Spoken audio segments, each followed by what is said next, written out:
আসসালামু আলাইকুম ওয়া রাহমাতুল্লাহি ওয়া বারাকাতুহু। আজকে আমরা আলোচনা করব কারো বয়স 100 হলে অথবা কারো বয়স যখন বাড়ে এবং দাড়ি মুছ পেকে যায় তখন নাকি তার আমলনামায় আর গুনাহ লেখা হয় না। এই কথাটা কতটুকু সত্য, এই বিষয়ে উলামায়ে কেরাম কি বলেন এবং এই বিষয়ে কোরআন এবং হাদিস থেকে আমরা রিসার্চ করে কি পাচ্ছি, আলোচনা বুঝতে আমাদের সাথেই থাকবেন। আমাদের এই ছোট্ট ইউটিউব চ্যানেলটি সাবস্ক্রাইব করতে ভুলবেন না। অনেক গুরুত্বপূর্ণ একটা বিষয়। তো এই জন্য বয়স যদি কারো বেশি হয়ে যায়, কথাটা সরাসরি এমন হবে না।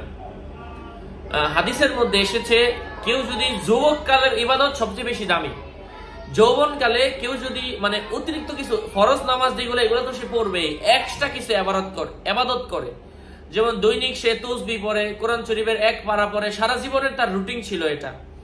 এখন সে যদি বুড়ো হয়ে যায়, আল্লাহ তাআলা ফেরেশতাদেরকে বলবেন সে তো আর এখন পারতেছে না, তুমি তার আমলনামায় সে যৌবন সারা জীবন যেটা করতো ভালো কাজ এগুলার সব তুমি লেখো।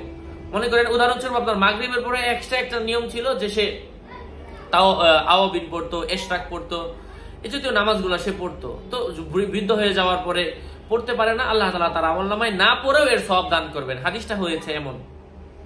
এবং আরেকটা হাদিসের মধ্যে এসেছে কারো যদি চুল দাড়ি পেকে যায় এবং আল্লাহর কাছে কেউ ক্ষমা চায়, আল্লাহ তাআলা তাকে ক্ষমা করে দেন এবং আল্লাহ তাআলা ক্ষমা তো করে দেন এবং আল্লাহ তাআলা তাকে খালি হাতে ফিরিয়ে দিতে লজ্জা বোধ করেন, এমন হাদিস এসেছে। তার মানে যে বয়স হয়ে গেলে তার আমলনামায় গুনাহ লাগা হবে না, এটা একেবারে একটা ডাহা মিথ্যা কথা। আল্লাহ তাআলা আমাদেরকে অনেক কথা আছে না, যে একটা কথা বললে এক ধরনের, পাশের বাসায় যার একটা বললো।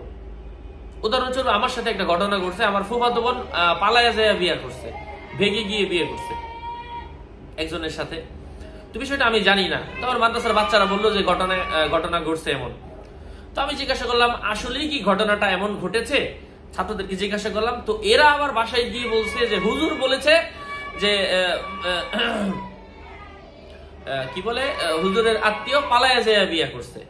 তো এখন আমার ফুফু আমাকে দেখার পর আমাকে সে বললো যে তুমি এটা কেন বললা। আমি বললাম যে আমি তো কথাটা এমন বলি নাই, কথাটা ছিল এক ধরনের বিকৃত করে অনেক অন্য ধরনের প্রকাশ করেছে, ঠিক একই ধরনের কথা। ঠিক এই যে ঘটনাটা প্রশ্নটা আজকে আপনাদের সামনে, এটাও এমনই একটা কথা।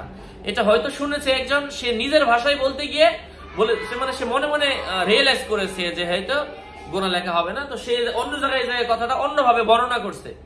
তো সে ওখান থেকে আবার ওখানে যারা শুনেছে তারা যায় আবার অন্যজনকে বলছে যে বয়স হয়ে গেলে আর গুনাহ লেখা হয় না। বিষয়টা এমন হয়ে গেছে। কিন্তু মূল হাদিস হচ্ছে আমি যে দুইটা বললাম ওই দুইটা। আল্লাহ তাআলা আমাদেরকে বোঝার তৌফিক দান করেন, কানে শোনা কথা থেকে হেফাজত করেন।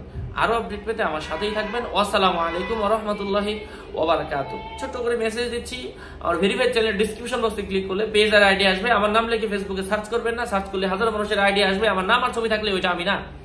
প্রত্যেক ভিডিওতে আমি বলি আমার কোনো ইমো নেই, হোয়াটসঅ্যাপ নেই এবং 24 ঘন্টা একজনের সাথে আমি চ্যাটিং করবো, এটাও কোনোভাবে সম্ভব নয়। সো সাবধান।